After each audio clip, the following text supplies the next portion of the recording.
نہیں کریں گے، اس لیے کہ انہیں پتہ ہے کہ ہم نے آخرت کے لیے کیا بھیجا۔ لیکن جی پہلا حکم آ گیا یا ایھا الذین آمنوا کہہ کے، پہلی آیت قرآن پاک کی پہلے سپارے میں پہلی آیت جس میں اللہ نے کہا یا ایھا الذین آمنوا، تو پہلا حکم آمنوا کہہ کے آیت نمبر 104 میں جو اللہ نے حکم دیا ہے نا، وہ نبی پاک کی تعظیم کا حکم ہے۔ پہلا حکم ہی اللہ نے حضور کی عزت اور ناموس کا ارشاد فرمایا۔ پہلا اس ترتیب کے لحاظ سے وہ ہوا یہ کہ جب نبی پاک کو بات ارشاد کرتے تو صحابہ کرام اٹھ کے عرض کرتے رائینا یا رسول اللہ، حضور سمجھ نہیں آئی ذرا رعایت کر دے۔ تو یہودیوں کی عبرانی زبان کے اندر نہ ذرا کھینچ کے پڑھتے تھے رائینا، تو اس کا معنی بنتا تھا معاذ اللہ اے ہمارے چرواہے، بکریاں چرانے والے کو بھی وہ رائینا کہتے تھے۔ تو جب صحابہ یہ کہنے لگے تو اللہ نے منع ہی کر دیا، فرمایا میرے محبوب کے غلاموں، اس لفظ کے پیچھے چھپ کے لوگ میرے نبی کی بے ادبی کر جاتے ہیں، تو جس لفظ کا کوئی ایک معنی بے ادبی والا بنتا ہو وہ لفظ بھی میرے نبی کے لیے نہ کہو، لفظ وہ والے کہو جس میں کوئی بے ادبی کا معنی نکلے نہ۔ یہاں لوگوں نے بڑے بڑے لفظ نہیں بول دیے، پھر کہتے ہیں میرا مطلب یہ تھا، میرا مطلب وہ تھا، تو نے وہ لفظ بولا کیوں جس کا کوئی غلط مطلب بھی نکل سکتا تھا۔ اللہ نے فرمایا یا ایھا الذین آمنوا لا تقولوا رائینا، اے ایمان والو رائینا کہو ہی نہ۔ تو یا اللہ کیا کہیں؟ فرمایا وقولوا انظرنا، تم کہو یا رسول اللہ ایک نظر فرمائیے، انداز دیکھیے، انظرنا ایک نظر۔ تو ہمارے بزرگ تو پہلے ہی بڑے پیار والوں نے کہہ دیا یا رسول اللہ انظر حالنا، کہتے ہیں کہاں سے لاتے ہو جملے؟ میں نے کہا اللہ کی کتاب سے، یا رسول اللہ انظر حالنا یا حبیب اللہ اسمع قالا، تو تم کہو انظرنا، محبوب نظر کرم کریں، واسمعوا، اور کیا ضرورت ہے دوبارہ پوچھنے کی؟ اللہ کہتا ہے پہلے ہی دھیان سے سنا کرو، پہلے ہی واسمعوا، پہلے ہی احتیاط سے سنو، وللکافرین عذاب علیم، اور کافروں کے لیے دردناک عذاب ہے۔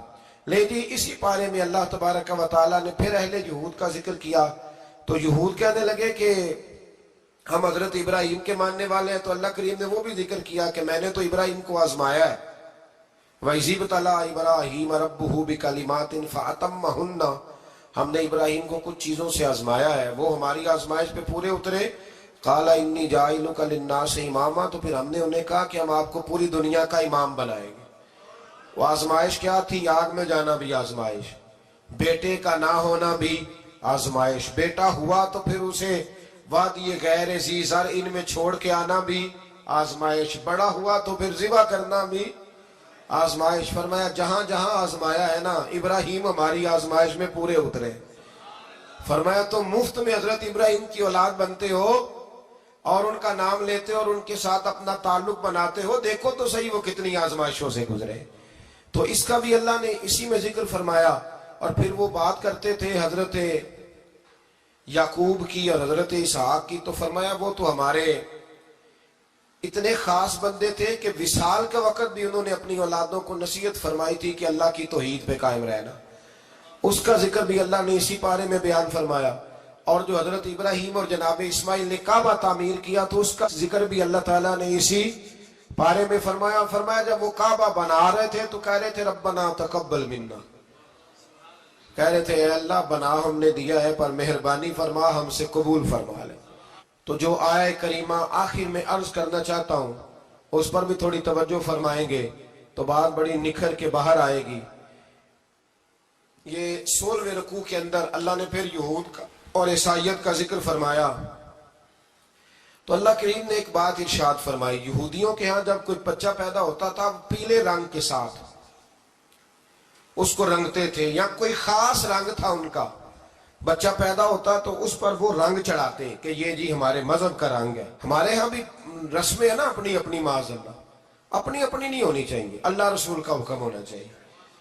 تو یہودیوں کے ہاں بچہ پیدا ہوتا تو ایک خاص رنگ چڑھاتے، عیسائیوں کے ہاں پیدا ہوتا تو وہ بھی ایک خاص رنگ چڑھاتے۔ تو مسلمانوں کے ہاں بچے پیدا ہوئے تو انہوں نے بھی توجہ کی کہ یہ کیا ہو رہا ہے، تو رب کریم نے فرمایا صبغۃ اللہ، رنگ اللہ کا ہی ہے۔ وَمَنْ أَحْسَنُ مِنَ اللَّهِ صِبْغًا، فرمایا اللہ کے رنگ سے زیادہ خوبصورت کس کا رنگ ہو سکتا ہے؟ اللہ کا رنگ کیا ہے؟ لا الہ، الا اللہ محمد الرسول اللہ صلی اللہ علیہ، فرمایا نیلے پیلے کالے رنگ نہ چڑھاؤ، اپنے ذہن پر توحید و رسالت کا رنگ چڑھاؤ، یہ سب سے بہترین رنگ ہے۔ اگر تمہارے ذہنوں پر رب رسول کی توحید کا رنگ چڑھ گیا تو یہ وہ والا رنگ ہے، پھر تمہیں کسی اور رنگ کی طرف جانے کی ضرورت نہیں پڑے گی۔ تو فرمایا رنگ وہ پیدا کرو جو توحید کا ہے، رسالت کا ہے، اس رنگ کی توجہ کرو۔ قرآن مجید کے اس پارے میں اللہ کریم نے مختلف باتیں بیان کر کے آخری رکوع میں یہ جو رنگ کا ذکر فرمایا نا، تو یہ لگتا ہے پورے پارے کا خلاصہ ہے۔ اعلیٰ حضرت بریلوی رحمت اللہ علیہ کے سامنے کسی نے یہ شعر پڑھا تھا کہ شان یوسف جو دبی وہ بھی اسی در پہ دبی، تو فرمایا یہ تو کیا کہہ رہا ہے، حضور تو کسی کو دبانے آئی نہیں، تو کہ شان یوسف جو بڑی وہ بھی اسی در سے بڑی۔ پھر کسی نے کہا تھا وہ دو درخت تھے نبی پاک کے گنبد کے سامنے کھجوروں کے پرانے زمانے میں، تو کسی نے کہا تھا یوں ہیں درخت حضرت والا کے سامنے، مجنوں کھڑا ہو خیمہ لیلا کے سامنے۔ تو اعلیٰ حضرت فرمانے لگے تم نے حضور کے خیمے کو تشبیہ ٹھیک نہیں دی، تمہیں کہنا چاہیے تھا یوں ہیں درخت حضرت والا کے سامنے جیسے قدسی کھڑے ہیں عرش معلیٰ کے سامنے۔ کبھی بھی کوئی کمزور لفظ، کمزور جملہ حضور سرور کہوں کہ مالک و مولا کہوں تجھے، باغ خلیل کا گلے زیبا کہوں تجھے، لیکن رضا نے ختم سخن اس پہ کر دیا، خالق کا بندہ خلق کا آقا کہوں تجھے۔ ایک تو یہ بات، دوسری بات یہ کہ بڑا افراط و تفرید کا دور آیا ہے، جس کو بھی لڑانا ہوتا ہے وہ مذہبی بنیادوں پہ لڑانا شروع کر دیتا ہے۔ مذہب کے نام پر لوگوں کو ایموشنل کرنا اور مذہبی بنیادوں پر تفریق پیدا کرنا یہ بڑی گھناؤنی سازش ہوتی ہے۔ کبھی بھی کوئی ایسا کام نہ زندگی میں کریں، کبھی بھی، کہ جس کے اندر معاملہ اس طرح کا ہو، اپنا قد اونچا کرنے کے لیے کبھی بھی مذہب کا سہارا نہ لیں، اپنی ذاتی لڑائیوں کو کبھی مذہب کا رنگ نہ دیں، اس میں کبھی بھی دین کی بنیادوں کو نہ لے کے آئیں، کوئی ایسا کام نہ کریں۔ آپ کی کسی سے ذاتی دشمنی ہے تو اسے شمر یزید کہنے کی ضرورت نہیں ہے، آپ ذاتی بات کریں اس کے ساتھ جو کرنی ہے۔ نبی پاک علیہ الصلوۃ والسلام کے صحابہ اور اہل بیت کے نام پر لوگ ذاتی لڑائیاں لڑتے ہیں، خدا را اس سے بچو۔ یہ جو حضور کی اولاد پاک ہے نا، جو نبی پاک کی، میں اللہ کے گھر میں مسجد میں بیٹھا ہوں، میرے مرشد کی اولاد کیا اس دروازے سے جو گزر جائے وہ بھی میرے لیے قابل احترام رہا، اور میرے استاد صاحب کے بچے، میں آپ کو دیانتداری سے کہتا ہوں کبھی آ جائیں تو مجھے سمجھ نہیں آتی میں بٹھاؤں کہاں، اس لیے کہ اصلاں نال جے نیکی کریے اور نسلاں تاک نہیں بھول دیں۔ استادوں کے بچے آ جائیں تو بٹھانے کو جگہ نہیں ملتی، اگر استادوں کے بچوں کا یہ حال ہے تو رسول پاک کی اولاد کا کیا حال ہونا چاہیے۔ نبی پاک کی اولاد پاک کے بارے میں کبھی بھی اپنی طبیعت میں کوئی کمزور بات نہ رکھنا۔ نبی کریم نے فرمایا اے اللہ یہ میرے حسن اور حسین ہیں، میں ان دونوں سے محبت کرتا ہوں، تو بھی ان سے محبت فرما۔ اور پھر محبوب فرمانے لگے اے اللہ جو میرے حسن حسین سے محبت کرے تو ان سب سے بھی محبت فرما۔ جس طرح حضور کی اولاد پاک کا احترام کرنا ہے نا، بالکل اسی طرح میرے نبی پاک کے صحابہ۔ زمانہ چراغ لے کے ڈھونڈے گا نا، وفا کی ساری تاریخیں جہاں دم توڑ جائیں گی وہاں سے جناب صدیق اکبر کا آغاز ہوتا ہے۔ دم توڑ جائیں گی جہاں ساری چیزیں، ابو بکر صدیق، جناب صدیق اکبر۔ او دوستو اتنے بڑے لفظ نہیں ملیں گے کبھی بھی کہ حضور فرماتے ہیں میرے پاس جس کے پیسے آئے میں نے امانت سمجھ کے خرچ کیے، ابو بکر کے آئے تو میں نے اپنے سمجھ کر خرچ کیے۔ حضرت ابو بکر صدیق کی اور پھر سیدنا فاروق اعظم، آپ نے بھی حدیث سنی ہوگی، میں نے بھی، حضور نے فرمایا کہ شیطان عمر کو دیکھ کے رستہ بدل جاتا ہے۔ پہلے یہ حدیث پڑھا سنا کرتے تھے، اب اس طرح کا تجربہ ہوا ہے کہ بات ہی کھل گئی ہے۔ وہ صرف حضرت عمر کو دیکھ کے رستہ نہیں بدلتا، حضرت عمر کا نام بھی لے تو رستہ بدل جاتا ہے۔ تو یقین کریں ہم نے لوگوں کو رستے بدلتے دیکھا ہے۔ نام لے لے حضرت عمر کا، شیطان رستہ بدل گیا۔ اور سیدنا عثمان غنی پیک کرے صدق و صفا، منبع شرم و حیا، نور کی سرکار سے پایا دوشالہ نور کا، او مبارک تم کو ذوالنورین جوڑا نور کا۔ حضرت عثمان غنی، اور پھر مولا علی شیر خدا، حال عطا، مشکل کشا، حضرت مولا علی شیر خدا۔ حضور نے بات ہی ختم کر دی۔ پاک علیہ السلام نے فرمایا علی دنیا میں بھی میرا بھائی ہے، آخرت میں بھی میرا بھائی ہے۔ حضور کے جمیع صحابہ، جمیع سن لیں، جمیع صحابہ بشمول کاتب وحی سیدنا امیر معاویہ رضی اللہ تعالیٰ عنہ کا، جمیع صحابہ ہر ایک کا ادب، احترام اور روح اور دل سے اپنی طبیعت میں پیدا رکھنا۔ کبھی کسی چکر لوگ آپ کو فلسفہ سنائیں گے، فلسفہ تو لوگ ابا کے خلاف بھی سناتے ہیں، فلسفے کی رنگ میں تو لوگ یہ بھی کہتے ہیں کہ تیرا بھائی تیرا اصل میں دشمن ہے، فلسفے میں تو لوگ بڑی چیزیں لے آتے ہیں۔ تو کہ لوگوں کی کہانیاں سن کے کبھی چکر میں نہ پڑنا، عقیدے کو مضبوط رکھنا۔ اور دوسری میں آپ حضرات سے گزارش کروں گا، اپنی زندگی سے کام لیں،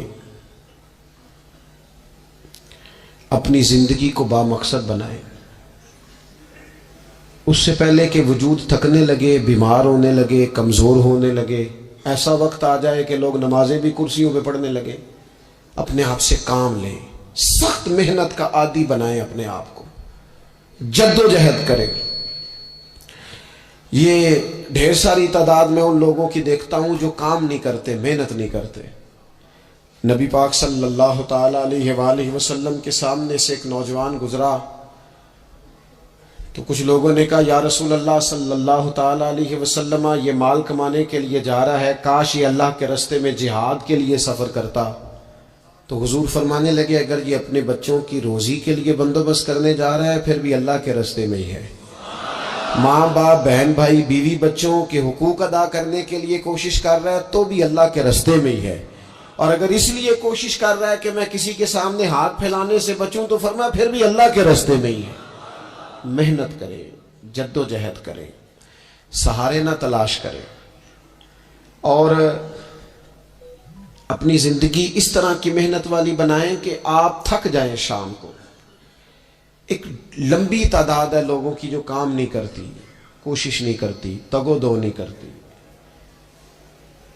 کوئی بھی آپ کسی شعبے سے بھی وابستہ ہیں، بجائے اس کے کہ دوسرے شعبے کو ٹھیک کرنے کی کوشش کی جائے، ہم جس شعبے میں ہیں ہم اس شعبے میں محنت کریں، کوشش کریں۔ میں اس نتیجے پہ پہنچا ہوں کہ جو ٹائم انسان بچاتا ہے نا آرام کے لیے، اس ٹائم میں بے پناہ سستی اسے گھیر لیتی ہے۔ ہم چھوٹے ہوتے تھے بچپن میں، اسکول سے ایک چھٹی کرتے تھے پھر دوسری کرنے کو بھی دل کرتا تھا، دوسری کرتے تھے پھر تیسری کرنے کو بھی دل کرتا تھا۔ گاڑی اسی کا نام ہے جو چلتی رہے، ڈیوٹی اسی کا نام ہے جو ہمیشہ کی جائے۔ زندگی میں مسلسل جد و جہد کریں گے، مسلسل کام کریں گے، اس کا نتیجہ یہ نکلے گا کہ آپ محسوس کریں گے کہ آپ کا وجود جو ہے وہ بڑی صلاحیتوں والا ہے، وہ بیکار نہیں ہے۔ مسلسل کام۔ آپ انبیاء کرام علیہ السلام کی زندگی دیکھیں، صحابہ کی زندگیاں دیکھیں، اہل بیت کی دیکھیں، اولیاء اللہ کی دیکھیں، بزرگان دین کی دیکھیں، آپ دیکھیں کہ انہوں نے کام کتنا بڑا کیا ہے۔ ہم کبھی ان کو پڑھتے ہیں تو حیران ہو جاتے ہیں کہ یار اتنے مختصر وقت میں اتنا زیادہ کام تو ممکن ہی نہیں۔ اعلیٰ حضرت رحمت اللہ علیہ نے 1000 کتاب لکھ دی، امام بخاری نے پوری دنیا میں گھوم کر احادیث جمع کر کے ایک جگہ پہ اکٹھی کر دی، اور پھر اصول وضع کر دیے حدیث پاک کے کہ حدیث کس طرح قبول کی جائے گی، پھر اس میں فرق کر دیا کہ صحیح کون سی ہے، متواتر کون سی ہے، حسن کون سی ہے، ضعیف کون سی ہے، موضوع ہو تو پھر اس کے قاعدے کیا ہیں۔ اتنا کام بزرگوں نے کر دیا، جد و جہد تھی زندگی میں، مسلسل ڈیوٹی کرتے، جب مسلسل کام کرتے ہیں نا، نبی پاک صلی اللہ تعالی علیہ وسلم نے فرمایا جو آدمی محنت کرے، کوشش کرے اور شام کو تھک کے سو جائے، اللہ اس کے پچھلے گناہوں کو معاف فرما دے گا۔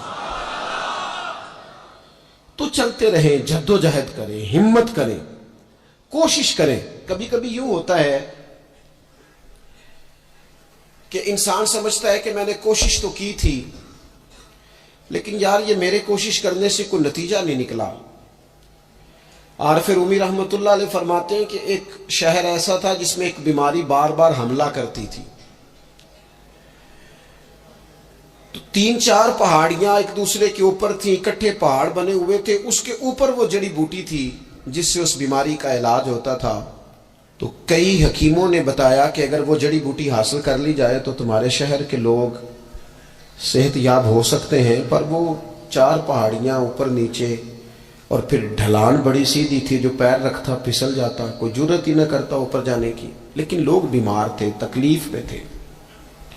بالآخر ایک شخص نے ارادہ کیا کہ کب تک لوگوں کو بیماری سے سسکتے، تڑپتے، مرتے دیکھتا رہوں گا۔ اس نے کلاڑا اٹھایا، ہتھوڑا اٹھایا، پہاڑ کاٹنا شروع کیا کہ میں سیڑھیاں بناؤں گا اوپر جانے کے لیے۔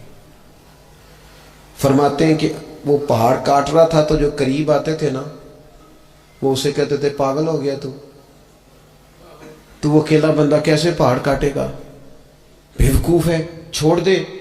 اس نے کہا یار تم ساتھ نہیں چل سکتے تو حوصلہ شکنی تو نہ کرو، مجھے کچھ کرنے تو دو۔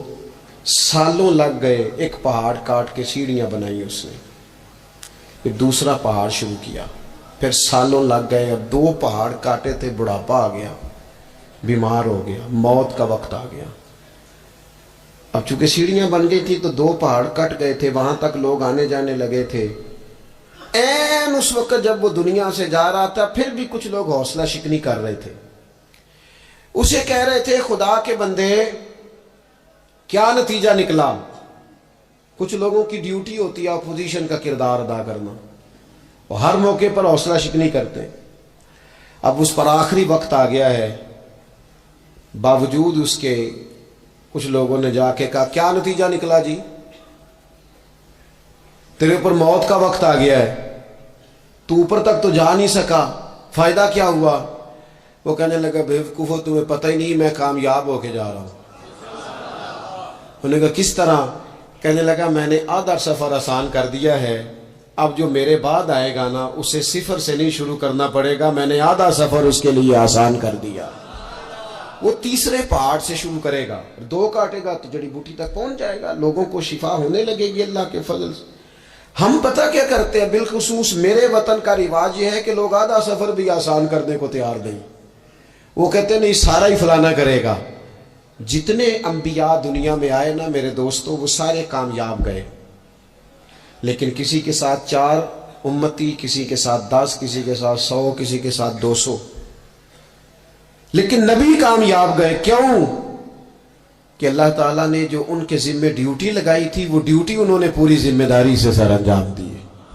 اس ڈیوٹی میں انہوں نے کبھی کوئی کمی دکھائی تو اپنی زندگی میں جد و جہد کریں، کام کریں، بیٹھ کر صرف بات نہ کریں، تنقید نہ کریں، بیٹھ کر صرف منصوبہ بندی نہ کریں۔ اور میرے ملک میں بالخصوص یہ کام ہوتا ہے، تبصرے کرو، چینل کھولو، تنقید کرو، اندر کی خبر لے کے آؤ، کوئی کہانی سناؤ، کوئی نئی سٹوری بناؤ، لیکن کام نہ کرو۔ بڑی خوبصورت بات کی شاعر نے، اس نے کہا شکوہ ظلمت شب سے تو کہیں بہتر تھا، اپنے حصے کی کوئی شمع جلاتے جاتے۔ لوگ تعلیم نہیں حاصل کر رہے تو بھئی آپ ایک بچے کا خرچ اٹھا لیں، کسی غریب کا آپ اسے پڑھا دیں، ایک بندہ تو آپ کی وجہ سے تعلیم یافتہ ہو جائے۔ لوگوں کو کھانا نہیں مل رہا، بھوکوں مر گئے لوگ، حکومتیں کچھ نہیں کر رہی، آپ 10 بندوں کی ذمہ داری اٹھا لیں، آپ غریبوں کو دیکھ لیں، 10 لوگوں کے گھر میں آپ کھانا پہنچانا شروع کریں۔ اور یہ ہوتا رہا ہے، لوگ یہ کام کرتے رہے، یہ ڈیوٹیاں ہمارے بزرگوں نے سر انجام دی ہیں، 2 کر کے، 4 کر کے، 6 کر کے انہوں نے کام کیا ہے۔ اپنی ذمہ داری کا احساس کریں، مسلسل کام کریں، مسلسل جد و جہد کریں، مسلسل ڈیوٹی کریں۔ اور پھر میری تیسری گزارش آپ سے یہ ہے کہ جس طرح آپ اپنے اپنے گھر میں آپ کی ذمہ داریاں ہوتی ہیں، اور اگر آپ ذمہ داری ادا نہیں نہ کرتے تو احتجاج ہوتا ہے۔ ماں کو ٹائم نہیں دیتے تو ماں بھی احتجاج کرتی ہے، گھر والی کو ٹائم نہیں دیتے تو وہ بھی احتجاج کرتی ہے، دوستوں کو وقت نہیں دیتے تو وہ بھی اس کا شکوہ کرتے ہیں۔ تو آپ کے ذمہ جتنی بھی ذمہ داریاں ہیں، آپ پڑھاتے ہیں، کلاس میں وقت پہ نہیں آتے تو اس کا اظہار کیا جاتا ہے۔ ہم نے اپنے اپنے ذمے جو ذمہ داریاں لی ہیں پوری کرتے ہیں۔ میں آج آپ کو یہ پیغام دینا چاہتا ہوں کہ ایک ایک ڈیوٹی دین کی بھی اپنے ذمے لیں، ایک ایک ڈیوٹی، ایک کام اپنے ذمے لے لیں۔ آپ اپنے اپنے علاقے کی مسجد میں جھاڑو دینے کی ڈیوٹی لے لیں۔ آپ یہ ذمہ داری لے لیں کہ مجھ سے کچھ نہیں ہو سکتا تو میں ہفتے کے بعد مسجد میں جاؤں گا اور قرآن مجید کو میں صاف کر کے جھاڑ پونچھ کے ترتیب کے ساتھ مرتب کروں گا۔ مجھے اگر ناظرہ قرآن مجید ٹھیک پڑھنا آتا ہے تو میں 10-11 بچوں کا روز سبق سنوں گا، آگے پڑھاؤں گا۔ کوئی ذمہ داری لیں، دین کی کوئی ڈیوٹی اپنے ذمے لیں۔ اگر مالی طور پر آپ تعاون کر سکتے ہیں تو کسی جگہ، کسی مسجد میں، مدرسے میں، خیر کے کسی کام میں شامل ہو جائیں۔ دین اسلام کے ساتھ عملاً تبلیغ میں اپنا کام کریں۔ ذمہ داری ہر دنیا کا کام مینج کر کے مرتب کر کے کیا جانے لگا ہے، معیشت ہو، معاشرت ہو، تعمیرات ہو، دین کا کام ہے وہ اسی طرح چل رہا ہے۔ محفل آ گئی، برکت کے لیے محفل کر لو، جمعہ آ گیا پڑھ لو، تراویح ایک حافظ صاحب مقرر کر لو۔ بھئی آپ اس کو مینج کریں، ساری دنیا میں چیزیں مینج کی جاتی ہیں، آپ اسے مینج کریں۔ آپ خطیب صاحب سے فرمائش کریں کہ مجھے آپ جمعے والے دن اس موضوع پر کچھ سنائیں۔ آپ مسجد کے امام سے اس بات کی فرمائش کریں کہ آپ تراویح میں جو قرآن مجید سنائیں گے مہربانی کریں ہمیں اس کا خلاصہ بھی بیان کر کے سنائیں۔ آپ تھوڑی کوشش کریں گے تو آپ دیکھیں گے کہ بیان کرنے والوں کا بھی ذوق بڑھے گا۔ کچھ تھوڑی ذمہ داری کا احساس کریں۔ صحابہ کرام نے بڑی منصوبہ بندی کے ساتھ دین پھیلایا، بڑی جد و جہد کی۔ انہوں نے دیکھا کس علاقے میں ہم نے جہاد کے لیے جانا ہے، کس میں تبلیغ کے لیے جانا ہے، کس علاقے میں کس طرح کر کے ہم نے ڈیوٹی سر انجام۔ مصر میں ایک شہر ہے، اس کا نام ہے فسطاط، وہ کہتے ہیں گھونسلے کو، پرندوں کے گھونسلے کو۔ حضرت سعد بن ابی وقاص رضی اللہ تعالیٰ عنہ اپنی فوجیں لے کے وہاں گئے تھے۔ آپ نے وہاں خیمہ لگایا، کچھ دن وہاں قیام کرنا تھا، آپ کا وہاں خیمہ تھا۔ وہاں آ کے کبوتر بیٹھنے لگے، ایک کبوتری نے انڈے بھی دے دیے، وہاں گھونسلہ بن گیا۔ اب آپ جب وہاں سے ہجرت کرنے لگے آگے بڑھنے لگے تو دل میں خیال آیا کہ خیمے اکھاڑتے ہیں، چلتے ہیں۔ جب وہ خیمے اکھاڑنے لگے تو دیکھا اوپر تو گھونسلہ بنا ہے، اس میں تو کبوتر رہتے ہیں، ان کے بچے بھی ہیں۔ حضرت سعد بن ابی وقاص نے 2 فوجیوں کے ذمے لگایا، فرمایا یہاں تم پہرے دار بن کے کھڑے ہو جاؤ، یہ خیمہ اکھاڑا نہیں جائے گا، اس کو یہیں لگا رہنے دیں گے تاکہ یہ کبوتر جو ہیں انہیں تکلیف نہ ہو۔ وہ 2 فوجی وہیں رہے، خیمہ لگا رہا، وہاں پانی کا بندوبست کیا جاتا رہا، خوراک کا بندوبست کیا جاتا رہا۔ قریب بستیوں سے جب لوگوں نے دیکھا یہاں لوگ موجود ہیں تو لوگوں نے وہاں آ کے مکان بنانے شروع کر دیے۔ وہ ایک پرندے کے گھونسلے کی حفاظت کے لیے کچھ دیر 2 سپاہی رکے تھے، اللہ نے وہاں پورا شہر آباد فرما دیا ہے۔ تو آپ ایک گھونسلے کی حفاظت شروع کریں، انشاءاللہ شہر آباد ہو جائیں گے۔ لیکن ہم گھونسلوں کی حفاظت کرنے کو بھی تیار۔ اب چوتھی بات آپ کی خدمت میں عرض کرنی ہے، ایک ضروری کام بڑی بڑی توجہ کے ساتھ آپ نے سمجھنا ہے، تھوڑا سا اس کے پس منظر کو سمجھ لیں۔ جو آیہ کریمہ میں نے تلاوت کی ہے اس کا حصہ بھی اسی میں آئے گا۔ دنیا کا نظام 2 طریقوں سے چلتا ہے، ایک ہے نظام اسباب اور ایک ہے نظام غیب۔ ایک نظام اسباب سے چلتا ہے کہ آگ جلاتی ہے، پانی ٹھنڈا کرتا ہے، انسان ماں باپ کے ملاپ سے پیدا ہوتا ہے۔ دنیا نظام اسباب سے چلتی ہے اور اسی ترتیب سے نظام آگے چل رہا ہے۔ اور ایک ہے نظام غیب، جب اللہ اپنی رحمت کا فیصلہ فرمائے تو ایک نظام وہ بھی ہے۔ وہ کیسے ہے؟ آگ جلاتی ہے، لیکن جب رب چاہے تو حضرت ابراہیم کے لیے ٹھنڈی ہو جاتی ہے. یہ کیا ہے؟ یہ نظام غیب ہے. نظام اسباب یہ ہے کہ ماں باپ کے ملاپ سے اولاد پیدا ہوتی ہے، اور اگر رب چاہے نا تو حضرت عیسیٰ علیہ السلام کو بغیر باپ کے بھی پیدا فرما دیتا ہے. ہم جو مسلمان ہیں نا، ہماری ساری کی ساری توجہ نظام اسباب پہ ہو گئی ہے. اسباب پورے جمع کرو، لیکن اپنے رب کی بارگاہ کی طرف رجوع بھی کرو. کئی دفعہ نا اسباب سارے بندے کے ہاتھ سے چھوٹ جاتے ہیں، پھر اسے ضرورت ہوتی ہے دست غیب کی، اللہ اس کی مدد کرے.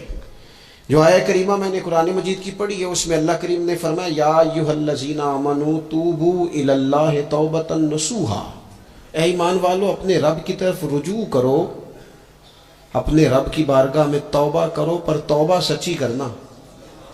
رجوع الی اللہ کرو، اللہ کی طرف رجوع کرو. بعض اوقات سارے نظام ختم ہو جاتے ہیں، نظام اسباب. اس وقت ضرورت ہوتی ہے رجوع الی اللہ کی، کہ نظام غیب آئے. حضرت سارہ رضی اللہ تعالی عنہا، جو جناب ابراہیم علیہ السلام کی اہلیہ ہیں، آپ ایک رستے سے گزر رہی تھیں. حضرت ابراہیم علیہ السلام آپ کے ساتھ تھے. تو جس رستے آپ تشریف لے جا رہے تھے، اس رستے میں بادشاہ بڑا ظالم تھا. وہ معاذ اللہ تعالیٰ ثم معاذ اللہ عورتوں کو گرفتار کر لیتا اور اپنی بدباطنی کا ثبوت دیتا. وہاں سے جناب سارہ گزری. مسند امام احمد بن حنبل سے یہ حوالہ عرض کر رہا ہوں. حضرت سارہ کو اس نے گرفتار کر لیا. جب وہ جناب سارہ کی طرف بڑھنے لگا تو اب وہ جتنے اسباب تھے نا اس وقت کے، وہ سارے اختیار کیے گئے، لیکن اس بادشاہ سے جان نہیں چھوٹی.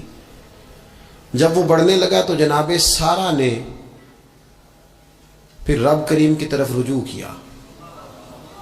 مصلی پہ بیٹھ گئی، کہنے لگی مالک اب تو ہی کرم فرمانے والا ہے. آپ نے اس درد سے دعا فرمائی کہ وہ بادشاہ زمین پر بے ہوش ہو کے گرا اور تڑپنے لگا. قریب تھا کہ وہ مر جائے. تو حضرت سارہ پھر مصلی پہ بیٹھی اور اپنے مالک کی بارگاہ میں عرض کرنے لگی مالک اگر یہ مر گیا تو مجھ پہ الزام آئے گا کہ میں نے مارا ہے، اسے مارنا بے ہوش ہی فرما. وہ بے ہوش ہو گیا. تھوڑی دیر کے بعد ہوش آیا تو پھر آپ کی طرف بڑھنے لگا. تو آپ نے پھر اللہ کی جانب رجوع کیا. جب دوبارہ رب کریم کی جانب رجوع کیا تو پھر وہ بے ہوش ہوا. کئی دفعہ وہ کوشش کرتا، لیکن آپ جب اپنے مالک کی بارگاہ میں ہاتھ اٹھاتی تو بے ہوش ہو کے گر پڑتا. بالآخر آپ سے معافی بھی مانگی، آپ کو آزاد بھی کیا. ایک وقت ایسا آتا ہے جب سارے اسباب جواب دے جاتے. ہم مسلمان ملک میں رہتے ہیں، کچھ باتیں بڑی خوب ہیں. میں نے دیکھا ہے کہ ڈاکٹر جب سمجھ آتا ہے نا کہ رپورٹس، ادویات، ٹیسٹ اب اس نتیجے پہ پہنچ گئے ہیں کہ شاید یہ مریض بچے گا نا، تو چونکہ مسلمان ملک ہے تو میرے وطن کے ڈاکٹر ایک خوبصورت جملہ بولتے ہیں، مجھے بڑا پسند ہے. وہ یہ نہیں کہتے اب کچھ نہیں ہو سکتا، وہ کہتے ہیں آپ دعا کریں. کیا مطلب کہ اب رجوع اللہ کا وقت آ گیا ہے. ہمارے پاس جو شعور تھا، علم تھا، وہ ہم نے خرچ کر دیا. اب ٹائم ہے کہ رجوع اللہ کریں آپ اللہ کی بارگاہ. یہ بڑا خوبصورت جملہ ہے. اچھی باتوں کا بھی تو ذکر کرنا چاہیے نا. یہ خوبصورت جملہ ہے کہ آپ دعا کریں. ایک وقت آتا ہے جب دعا کی ضرورت ہوتی ہے، دست غیب کی ضرورت ہوتی ہے.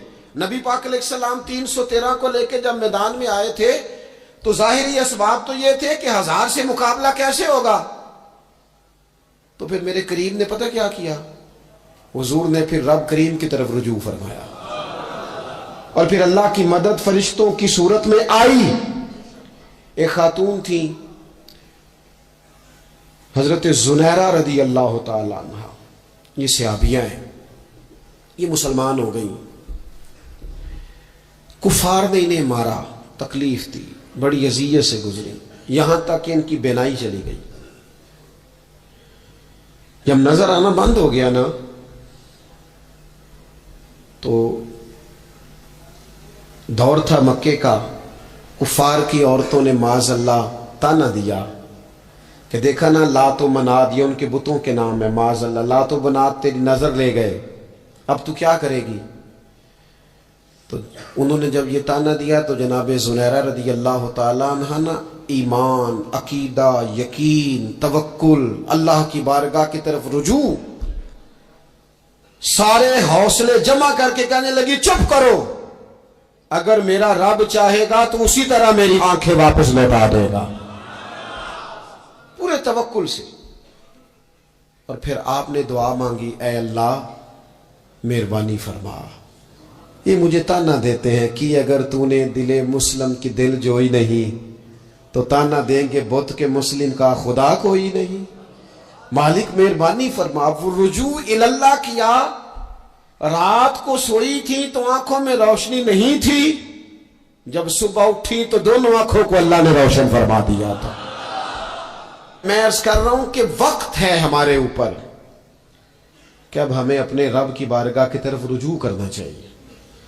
جب بندہ اللہ کی جانب رجوع کرتا ہے نا، نبی پاک علیہ السلام نے فرمایا جب تم استغفار کرتے ہو نا تو اللہ ہر مشکل سے نکلنے کے لیے تمہیں رستہ عطا فرماتا ہے، اور اللہ تمہیں وہاں سے رزق عطا کرتا ہے جہاں سے تمہارا کبھی گمان بھی نہیں گیا ہوتا۔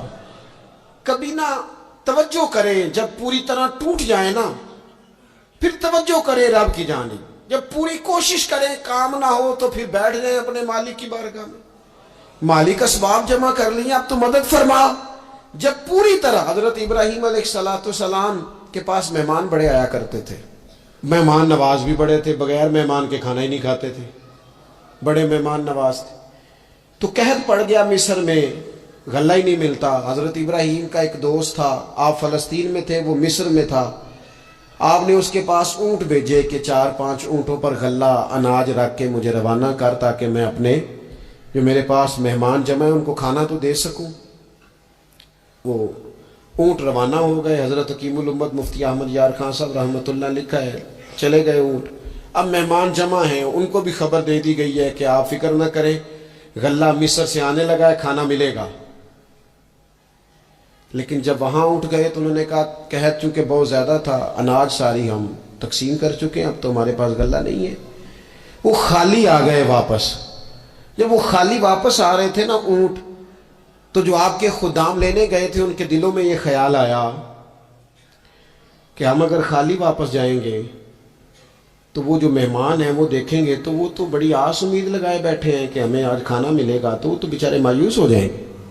انہوں نے اس طرح کیا کہ رستے میں کچھ ریت بھر لی ان بوریوں میں اور اونٹوں پہ ان کو رکھ لیا تاکہ پھر جا کے حضرت ابراہیم سے عرض کریں گے، وہ خود ہی لوگوں کو سمجھا دیں گے، ایسے خالی اونٹ لے جانا بہتر نہیں۔ حضرت حکیم الامت رحمۃ اللہ علیہ لکھتے کہ حضرت ابراہیم علیہ السلام آرام فرما تھے، خدام نے جا کے اندر جہاں وہ سامان رکھا جاتا تھا وہاں ریت سے بھرے ہوئے بوریے رکھ دیے، وہ چلے گئے۔ حضرت ابراہیم کی زوجہ جناب ہاجرہ اٹھی، انہوں نے کہا میں منہ کھولتی ہوں، گلے کا گندم پیستی ہوں، کھانا بنا کے دیتی ہوں۔ جب انہوں نے منہ کھولا نا اس کا، بوری کا، توڑے کا، اس بوریے کا، تو کہتی ہیں اتنی بہترین گندم نکلی کہ میں نے زندگی میں کبھی نہیں دیکھی تھی۔ پیسی گئی، پکائی گئی، کھانا چلنے لگ گیا۔ حضرت ابراہیم علیہ السلام بیدار ہوئے، دیکھا لنگر چل رہا ہے، مخلوق خدا کھا رہی ہے، دنیا آوے تے کھا جاوے تے راضی ہوئے بلا، لوگ کھا رہے ہیں، چل رہا ہے سلسلہ۔ تو حضرت ہاجرہ، وہ خواتین گھر میں کچھ چیز آئے نا تو کہتی ہیں اس دفعہ چاول بڑے اچھے آئے، اس دفعہ گندم بڑی اچھی آئی، یا آٹا پس کے آئے، یہ بڑا عمدہ ہے۔ تو حضرت جناب ہاجرہ رضی اللہ تعالیٰ عنہ حاضر بارگاہ ہو کے عرض کرنے لگی، یہ جو آپ کا مصری یار ہے نا، اس نے جو گندم بھیجی ہے بڑی کمال ہے۔ تو حضرت ابراہیم تو جانتے تھے بات کو، فرمانے لگے یہ میرے مصری یار نے نہیں بھیجی، یہ میرے عرشی یار نے بھیجی ہے، یہ عرشی یار نے بھیجی ہے۔ اور وہ جب بھیجتا ہے تو کمال بھیجتا ہے، وہ جب عطا کرتا ہے تو بے شمار ہی عطا کرتا ہے۔ او میرے دوستو، امت کو ضرورت ہے اس وقت دست غیب کی۔ پاکستان کبھی نہ بنتا اگر اللہ تعالیٰ کی غیبی طاقتیں مدد نہ فرماتی۔ پاکستان کبھی نہ بچے گا اگر خدا کی مدد شامل حال نہ ہوگی۔ ہمیں اجتماعی طور پر رجوع اللہ کرنا ہے۔ ہمارے جتنی انفرادی مشکلات ہیں، ہم کسی تکلیف میں دکھ میں مبتلا ہیں، اللہ کی طرف رجوع کریں، اپنے رب کی بارگاہ کی طرف رجوع کریں، اور جو ہمارے اجتماعی مسائل ہیں ان میں بھی اللہ کی بارگاہ کی طرف رجوع کریں۔ جب ہم یہ رجوع کریں گے مالک کے حضور تو پھر اللہ ہمارے لیے راستے واضح فرمائے گا۔ یہ رجوع کس طرح کیا جائے؟ میں نے اپنے ساتھیوں کے ذمے بالخصوص جو یہاں خانقاہ شریف سے وابستہ ہیں، وہ اگر سمجھیں کہ میں حکم دے رہا ہوں تو اس کو حکم سمجھ لیں، اور باقی اگر احباب میری بہت زیادہ درد مندانہ گزارش سمجھیں تو یہ میری گزارش سمجھ لیں۔ 5 وقتہ نماز کے ساتھ کچھ تھوڑی سی عبادت رات کی ضرور شروع فرمائیں۔ 2 رکعت ہو جائے لیکن رات کو تنہائی میں اپنے رب کی بارگاہ میں عبادت کے لیے ضرور حاضر۔ حضرت عبداللہ ابن عمر رضی اللہ تعالیٰ عنہ فرماتے ہیں کہ مغرب کی نماز پڑھ کے کچھ لوگ گھر چلے گئے، ہم لوگ بیٹھ گئے کہ تھوڑا سا تو ٹائم ہے، عشاء پڑھ کے ہی جائیں گے۔ فرماتے ہیں اللہ کے محبوب علیہ السلام بھی تشریف لے گئے۔ تھوڑی دیر کے بعد محبوب اس تیزی سے تشریف لائے کہ مقدس سانس پھولا ہوا محسوس ہو رہا تھا۔ ہم نے عرض کی یا رسول اللہ ہمارے ماں باپ قربان، کیا ہوا؟ تو محبوب فرمانے لگے کیا کر رہے ہو؟ عرض کی یا رسول اللہ نماز، سوچا ہے چلو تھوڑا سا تو ٹائم ہے، بیٹھتے ہیں اللہ اللہ کرتے ہیں، عشاء پڑھ کے جائیں گے۔ تو محبوب فرمانے لگے میرے پاس جبریل امین آئے ہیں، انہوں نے آ کے عرض کی یا رسول اللہ آپ کے غلام مسجد میں بیٹھے ہیں عشاء کی نماز کے انتظار میں، اور رب فرشتوں کے سامنے ان پر فخر فرما رہا ہے۔ یہ جو عبادت ہے نا نفلی، یہ طاقتور کرتی ہے بندے کو۔ حضور فرماتے ہیں کہ جب بندہ نفل پڑھتا ہے تو اللہ فرماتا ہے پھر تو میں اس کے ہاتھ بن جاتا ہوں، پیر بن جاتا ہوں، آنکھیں بن جاتا ہوں۔ کیا معنی کہ اس میں خدائی طاقتیں آ جاتی ہیں، دوست مرید بھی ہوتے ہیں، سلسلوں میں بھی داخل ہوتے ہیں۔ عبادات کا مزاج نہیں بناتے، کچھ نوافل کا ذہن ضرور بنائیں، رات کو کچھ ٹائم ضرور اللہ اللہ کریں، اپنی زندگی کا اسے معمول بنا لیں۔ اور 3 وظیفے آپ کی خدمت میں عرض کرنا ہے۔ سخت مشکل جب آتی تھی نا تو صحابہ پڑھا کرتے تھے حسبنا اللہ و نعم الوکیل، نعم المولا، پڑھیے گا حسبنا اللہ و نعم المولا و نعم النصیر۔ اس کا معنی بڑا خوبصورت ہے، بالکل سادہ سا مختصر سا معنی کرے نا تو اس کا معنی یہ ہے میرے لیے اللہ ہی کافی ہے، اللہ میرا مددگار ہے، اللہ بہترین مددگار ہے، اللہ بہترین کفایت کرنے والا ہے۔ اس وظیفے کو نہیں چھوڑیں اور اس کے معنی سمیت اس کو یاد رکھیں۔ آپ محسوس کریں گے طبیعت طاقتور ہو گئی ہے، روح طاقتور ہوگی، اس کو بھولنا نہیں۔ اور دوسرا آپ سے عرض کرنا ہے کہ اعلیٰ حضرت، چونکہ ہم سلسلہ طریقت میں فاضل بریلوی سے وابستہ ہیں اور باقی جتنے بھی لوگ ہیں سارے ماشاءاللہ انہی سے وابستہ ہیں، اعلیٰ حضرت نا لا حول ولا قوت الا باللہ العلی العظیم پڑھنے کی بڑی فضیلت بیان کرتے ہیں۔ یہ ایسا وظیفہ ہے جو سب کو آتا ہے نا ماشاءاللہ۔ نبی پاک علیہ السلام نے فرمایا یہ اللہ کے عرش کے خزانوں میں سے خزانہ ہے۔ اعلیٰ حضرت فرماتے ہیں 99 دفعہ پڑھو لا حول ولا قوت الا باللہ العلی العظیم، فرمایا اللہ تعالیٰ تمہیں 99 بیماریوں سے شفا دے گا، اور اس میں سب سے چھوٹی بیماری ٹینشن کی بیماری ہے، سب سے چھوٹی بیماری غم کی بیماری ہے، چھوٹی، باقی بڑی بڑی ہوں گی۔ اس وظیفے کو نہیں آپ نے چھوڑنا اور یہ پابندی کرنی ہے، کریں گے انشاءاللہ تعالیٰ۔ اور تیسرا وظیفہ ہے درود پاک۔ یہ بندہ درود پاک پڑھتا ہے تو پتہ ہوتا کیا ہے، 1 بار پڑھو تو 10 رحمتیں، 2 بار پڑھو تو 3 بار پڑھو تو 4 دفعہ پڑھو تو پھر تو چاروں جانب رحمت ہی رحمت ہو جاتی ہے۔ درود پاک کو کبھی نہ چھوڑو اپنی زندگی میں۔ آج آپ اپنے آپ سے عہد کریں کوئی رات ایسی نہ گزرے کہ درود پاک پڑھے بغیر ہمیں نیند آ جائے۔ یہ ذہن بنا، یہ 2 وظیفے اور تیسرا درود پاک۔ چوتھی بات آپ کی خدمت میں یہ عرض کرنی ہے کہ رمضان شریف آ گیا ہے۔ رمضان شریف کا قرآن پاک سے اس لیے گہرا تعلق ہے کہ شہر رمضان الذی انزل فیہ القرآن، رمضان کا وہ مہینہ ہے جس میں اللہ نے قرآن نازل فرمایا ہے۔ اس ماہ مقدس میں قرآن مجید کے ساتھ اس طرح کی دلچسپی پیدا کریں کہ جن کا ناظرہ ٹھیک نہیں ہے وہ قرآن مجید ناظرہ ٹھیک کرے، اور جن کا ناظرہ درست ہے وہ کنز الایمان لے لیں، خزائن العرفان تفسیر لے لیں، اور ایک رکوع کم از کم صبح میں، ایک شام میں، اور پورا پارا پڑھیں، پھر تو لطف نصیب ہو جائے گا۔ تھوڑا سا نا دلچسپی پیدا کریں قرآنی علوم کے ساتھ۔ بڑی خشکی ہے، بڑے شعر یاد ہیں، بڑی کہانیاں یاد ہیں، بڑی باتیں یاد ہیں، پر قرآن پاک کے ساتھ ہماری وہ دلچسپیاں موجود۔ خاص ذوق پیدا کریں قرآنی تعلیمات کے ساتھ۔ اسلام تو کہتا ہے والذین جاہدوا فینا، تو اللہ کے راستے میں بھی جد و جہد کر، تو آگے بڑھنے کا شوق پیدا کر، تو یہ توانائی پیدا کر۔ میرے نبی کریم علیہ السلام نے اپنی امت کو مایوسی سے منع کیا، فرمایا رب سے دعا مانگو تو اس طرح نہ مانگا کرو، یہ مشکات میں حدیث ہے، فرمایا یوں نہ دعا مانگا کرو کہ یا اللہ دے چاہے نہ دے، فرمایا رب سے مانگو تو پورے شوق سے مانگو، عرض کرو یا اللہ دے، تو ہی ہمیں عطا فرمائے گا، مالک عطا فرما، فرمایا ذوق سے مانگو، جذبے سے مانگو۔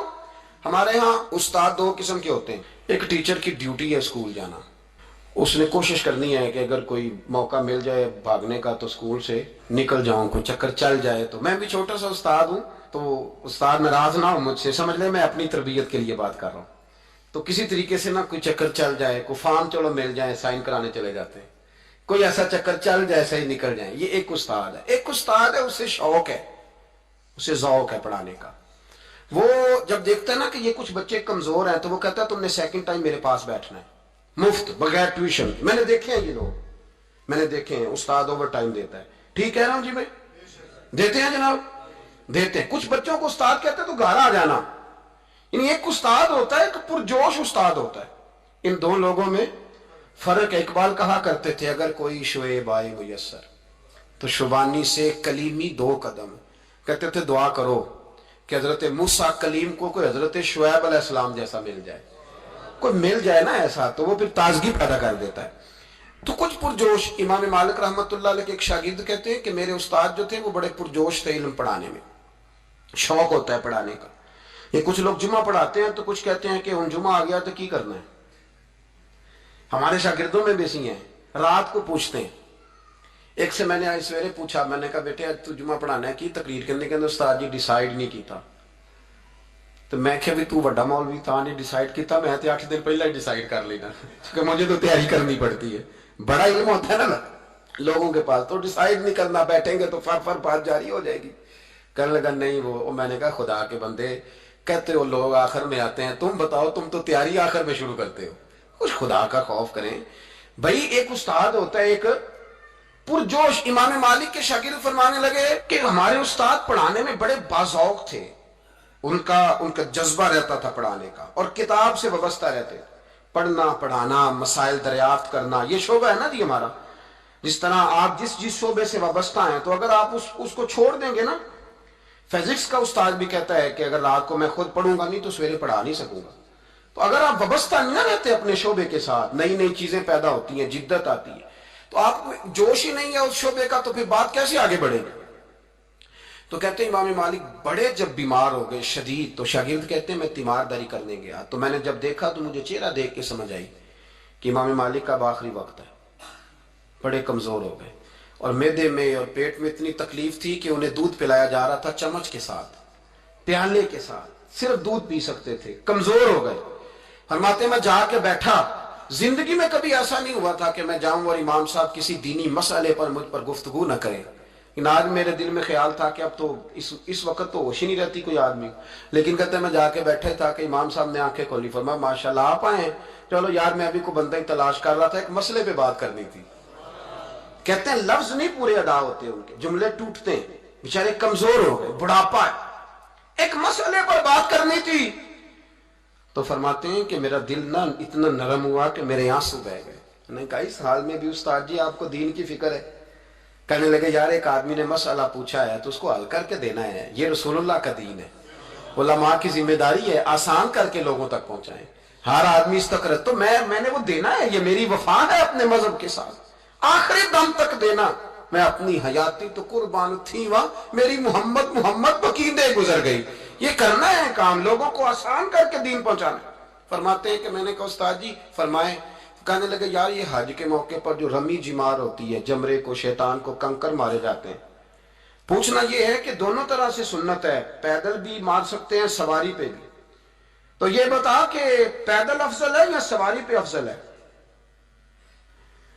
تو کہتے ہیں میں نے کہا استاد جی میرا خیال ہے پیدل افضل ہے، لوگوں کو تکلیف کم ہوگی، تو کہنے لگے نہیں تو نے غلط کہا، کھانا نہیں کھایا جا رہا، لیکن استاد ہیں تو جوش کتنا ہے، فرمانے لگے تو نے غلط کہا، کہتے ہیں میں نے کہا پھر استاد جی سواری پہ افضل ہے اگر پیدل افضل نہیں، کہنے لگے نہیں تو نے پھر بھی غلط ہی کہا ہے، کہتے ہیں میں نے کہا حضور دونوں طرح غلط ہے تو صحیح کیسے ہے؟ فرمانے لگے بیٹے اگر اس بڑھاپے میں بھی میں مسئلہ بتانے میں تیزی نہیں کرتا، تحقیق کرتا ہوں، تو نے جوانی میں تیزی کرنی شروع کر دی ہے، سوچے ہی نہیں بات کو فٹافٹ بیان کر دی کہ اگر یہ نہیں تو یہ حکمت والا ہے، اس کو سمجھنا پڑتا ہے، حکمت کے ساتھ پھیلتا ہے۔ کہتے میں نے کہا استاد جی حکم کریں پھر آپ بتائیں کیسے افضل ہے؟ فرمانے لگے مستحب ہے، اچھا عمل ہے کہ ایک شیطان کو کنکر مار کے تو دعا مانگی جائے، اور اتنی دیر مانگی جائے جتنی دیر میں انسان 20 آیات قرآن پاک کی پڑھ لیتا ہے، اور یہ مستحب عمل ہے، یعنی کرے تو ثواب ہے، نہ کرے تو گناہ نہیں، مستحب ہے کہ دوسرے کو کنکر مار کے پھر دعا مانگی جائے، تیسرے کو کنکر مار کے کھڑے نہیں ہونا، دعا مانگتے مانگتے چلے جائے۔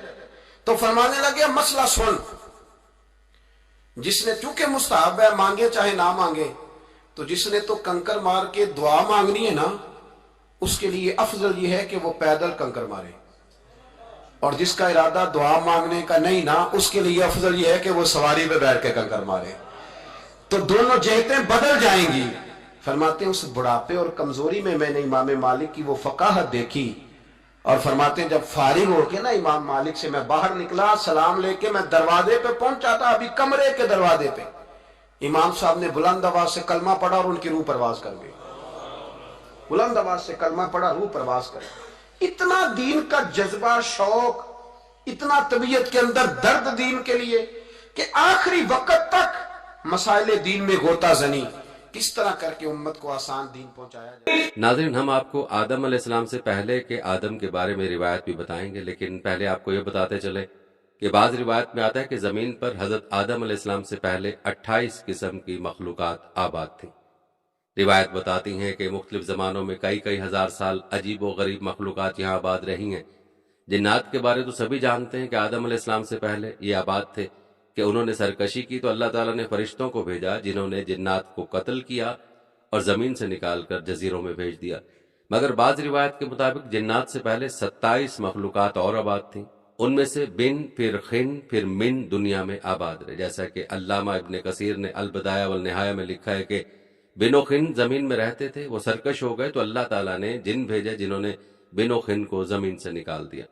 ناظرین یہاں ایک بات یاد رکھنے کی ہے کہ ان سب کو قتل نہیں کیا گیا تھا، بلکہ زمین کی حدود سے نکال دیا تھا، اور ممکن ہے وہ کسی اور زمین کسی اور سیارے پر آباد ہو چکے ہوں اور وہی خلائی مخلوق ہوں۔ ان مخلوقات کے بعد جب جنات نے سرکشی کی تو فرشتوں نے ان کو قتل کیا، جس کے لیے زمین کی تخلیق کی گئی تھی، یعنی حضرت انسان کو پیدا کیا گیا۔ ناظرین آپ کو بتاتے چلے کہ علامہ مسعودی نے لکھا ہے کہ انسان سے پہلے 28 قسم کی مخلوقات زمین پر آباد تھیں، اور علامہ شہاب الدین الاشبہی نے المسترف میں لکھا ہے کہ 28 قسم کی مخلوقات آباد تھیں، اور ان میں سے کچھ کا ذکر ان حضرات نے یوں کیا ہے۔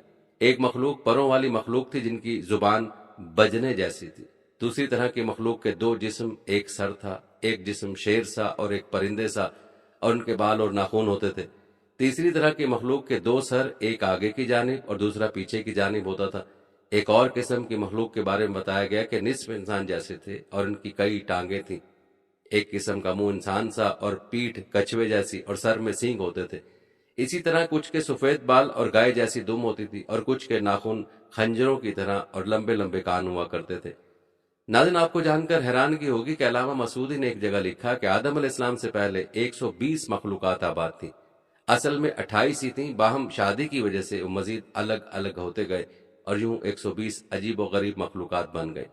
اور سب سے آخر میں حضرت انسان کو پیدا کیا گیا جو سب مخلوقات میں حسین و جمیل ہے، جیسا کہ اللہ رب العزت نے قرآن پاک میں فرمایا لقد خلقنا الانسان فی احسن تقویم، ہم نے انسان کو سب سے اچھی صورت میں پیدا کیا۔ اور حدیث پاک میں ہے کہ اللہ رب العزت نے آدم علیہ السلام کو اپنی پسندیدہ ترین صورت پر پیدا کیا۔ ناظرین، قدیم دنیا کی بات کی جائے تو سابقہ مخلوقات میں سے کچھ کے نشانات ملتے رہتے ہیں جن کو سائنسدان ڈائنوسور وغیرہ قرار دیتے ہیں، اور کچھ سمندروں جزیروں میں چھپے ہوئے الجزائر میں موجود بہت بڑے پہاڑی سلسلے کی غاروں میں مذکورہ کچھ مخلوقات کی ان زمانے کی تصاویر ہیں جو دریافت ہوئی ہیں، اس سے بھی کچھ اندازہ لگایا جاتا ہے۔ بعض کے نزدیک یاجوج ماجوج انہی سابقہ مخلوقات میں سے جو اب تک سکندر ذوالقرنین کی بنائی دیوار کے پیچھے بند ہیں، اور بعض احادیث میں 2 عظیم شہروں کا ذکر ہے جو اس دنیا سے بھی بڑے ہیں، ایک مشرق میں ایک مغرب میں، وہاں بھی مخلوق آباد ہے۔ آپ کو بتاتے چلیں کہ الجزائر کے غاروں سے جو تصاویر دریافت ہوئی ہیں، ماہرین کے نزدیک یہ بن، خن اور من کی بنائی تصاویر ہو سکتے ہیں۔ ناظرین، جہاں تک یہ سوال ہے کہ حضرت آدم علیہ السلام اور حوا علیہ السلام سے پہلے دنیا میں کیا تھا اور یہ دنیا کیسے وجود میں آئی، اس حوالے سے بہت سی روایت اور بہت سے نظریے پائے جاتے ہیں، اور ان سوالوں پر مختلف ماہرین سائنسدانوں نے مختلف تھیوریز دی ہیں، جن کے مطابق زمین پر آدم کو اتارنے سے پہلے یہاں شیطان کو پھینکا گیا، اور کچھ نے اس کے علاوہ تھیوریز بیان کی ہیں۔